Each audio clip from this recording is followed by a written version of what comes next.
In quite a few conversations with women in my community, as well as my mentor clients, the subject of female pleasure and the male-female orgasm gap has been an outstanding theme lately. So in honor of International Women's Day this week, I wanted to give you ladies and your lovers a special gift.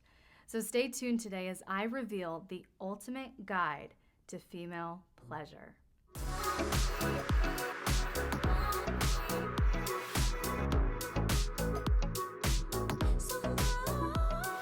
If you're new to this channel, hello and welcome. I'm Miss Alex and I'm so glad you're here. If you enjoy this video, hit like and subscribe as it really helps this channel and community grow. And if you find this content helpful, you can support the work that goes into this channel over at my Patreon, patreon.com/LXerotica. And if you go there today, you'll see a new post called Female Pleasure Bundle, where you will find an exclusive bonus video, a printable download with over 24 creative foreplay ideas, plus a visual step-by-step guide to erotic yoni massage. All right, so there are actually 4 simple steps that create the sexual pleasure cycle: desire, arousal, climax, and recovery. And this cycle will serve as the outline for today's content, starting with desire. Now, this is a desire to arouse and a desire to be aroused, a desire to get out of your head, a desire for pleasure, a desire for connection. Without desire, any subsequent arousal will be false, fleeting, or fail altogether. So be sure to be present and take the time to build mental, emotional, and sexual desire before you move on. I often phrase it this way: set the table in her mind before you enjoy the meal of her body. Your female lover needs time to disconnect mentally and emotionally from the day's events, stressors, and responsibilities. A stressed, tired, anxious, or overworked woman will not want to have sexy time. She'll want to rest. She'll want space.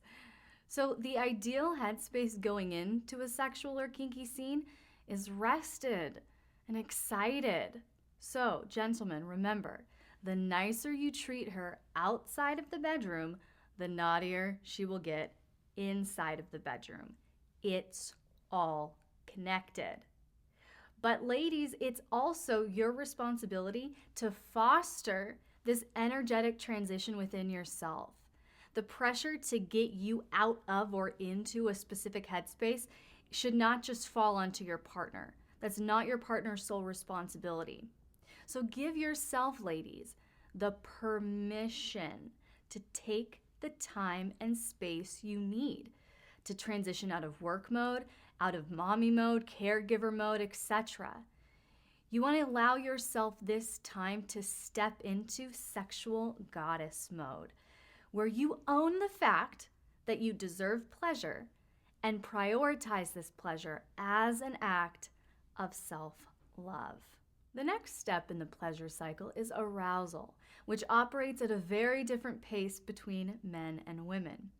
I like to use the analogy that women are like crock pots and men are like microwaves. Now, if we consider plugging into the outlet as initiating the desire phase and fully cooked food to be the climax phase, the time in arousal, or the build-up phase, will obviously vary whether you use a slow cooker or a microwave. For men, the time to move from arousal to climax is typically much shorter than women. And that's okay. That is neither a judgment statement on men or women. It simply means that both partners must be mindful of this crucial difference in how arousal is fostered and intensified. Men, you cannot expect her to work like you, and women, you cannot expect him to work like you. Which brings me to my next point. Wet doesn't mean ready. Okay, gentlemen, if your woman is experiencing physical signs of arousal, that's not the time to jump into penetration. That's the time to keep building arousal, okay? Ideally, you don't want to move on until she is the one pushing for more, clawing for more, initiating more, asking for more, begging for more, okay? that's when you know that arousal is really, really being built and intensified here. If she's apathetic, if she's not really responsive, that's not a sign of arousal. Even physical signs of arousal can be deceiving. There can be a lot of other factors going on. So if she's giving you physical signs of arousal, that's wonderful. But that's not a sign for you that we've completed foreplay and we're ready to move on. That's a sign for you that we need to keep building the intensity in this arousal phase until mama pounces. And this is what I advise a lot of the men that I work with. However much foreplay you think is a good idea, triple it, and you'll be about right. Now, when it comes to the climax phase of our pleasure cycle, many of you ladies are unknowingly sabotaging yourselves because you have the wrong focus. I've got to have an orgasm. That's your focus. Yes, I know this is the climax phase. Yes, I know you want some delicious orgasms. And yes, you absolutely deserve them. But here's the thing, ladies. If you go into your sexual experience trying to get off, you've now placed the focus on performance, not pleasure. Okay? And if your focus is on performance, I've got to get something, I've got to achieve something, instead of pleasure, I'm just receiving and enjoying, you will likely get stuck in your head, struggle with very cerebral thoughts, overanalysis, performance anxiety, latent insecurities, and basically anything else that will prevent you from getting off. But if your focus is on pleasure, everything shifts for the positive. In other words, climax should be the natural result of overwhelming pleasure, not the goal. Okay? I know it's a very fine line. Yes, you can desire it. And yes, you can have that, like, this is what I want going into this experience. That's fine, but it shouldn't be the goal. You'll get the goal if you don't focus on achieving the goal. Okay? So make presence, pleasure, and connection your goal. And climax will be achieved at the right time, which, ladies, often takes upwards of 20-30 minutes for most women. Okay, so there's no rush. Just take your time and enjoy all of the amazing sensations your body is capable of experiencing. And for you gentlemen, you want to focus your stimulation attempts on the external, okay? Focus on your lady's clit, all right? Now, here's the thing, guys. You think sex feels awesome for you? That's because your stuff has about 4,000 nerve endings that create all of those wonderful sensations for you, right? It feels so good. But did you know that the clit has about 8,000 nerve endings? So gentlemen, take the pleasure you feel during penetration and double it. That's the capacity of pleasure your female partner can experience if stimulated correctly. It's a powerful, powerful sex organ. Don't ignore it. It's designed for pleasure. That's its sole purpose, is for pleasure. So, gentlemen, if you want a visual, step-by-step guide to erotic yoni massage, it's going to give you all the insider secrets, okay? Just go over to patreon.com/alexerotica and get instant access to my female pleasure bundle. And so for you ladies, the key here is to only respond to the pleasure you genuinely feel, okay? Do not succumb to performative receiving. Do not exaggerate your moans or your movements to make your partner think it's better than it actually is. And ladies, never, ever, ever fake your orgasm. Here's the thing. Here's why I say this so adamantly, because if you fake it, what you're doing, ladies, is essentially leading your partner down a breadcrumb trail of all of the things that will not please you, all of the things that will not get you off. If you're faking and moaning and doing all these things, your partner thinks he's leading you in the right direction, but he's not. Don't ever do it. Don't ever fake it till you make it, ladies, okay?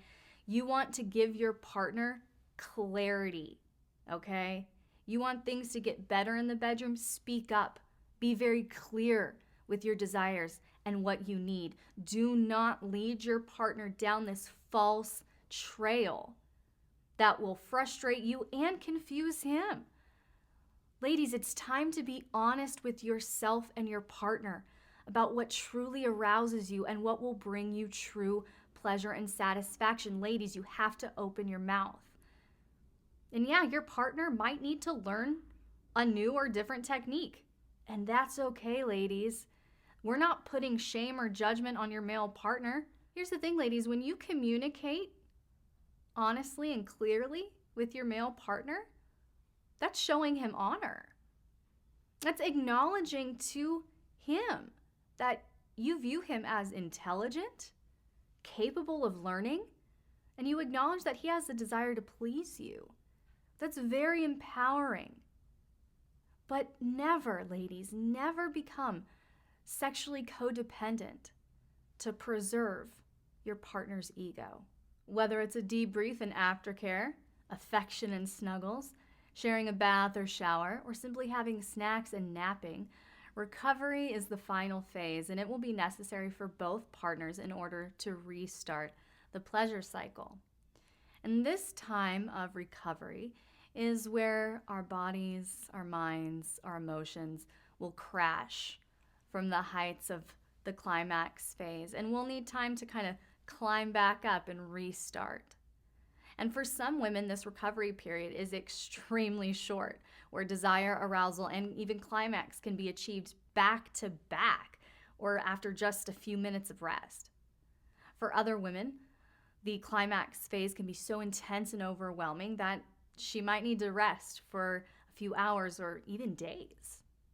And likely the time period and context of the recovery will depend greatly on the type of scene or sexual encounter, the degree of stimulation, etc. So really, just be present and mindful with each other.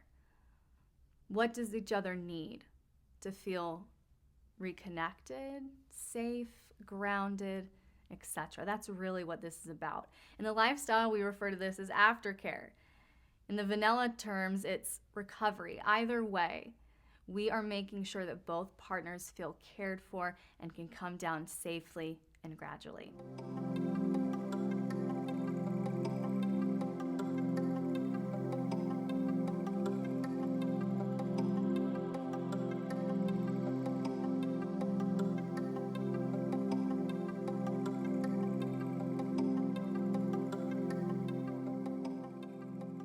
So, let's have a chat. Ladies, what is one female pleasure secret you wish all men knew? And gentlemen, what is one technique you have successfully used to light the fire of desire in your lady? Comment below and let me know. And make sure you're subscribed to this channel and have notifications turned on, because next week I'm giving you my ultimate guide to solo play for maximum pleasure and satisfaction.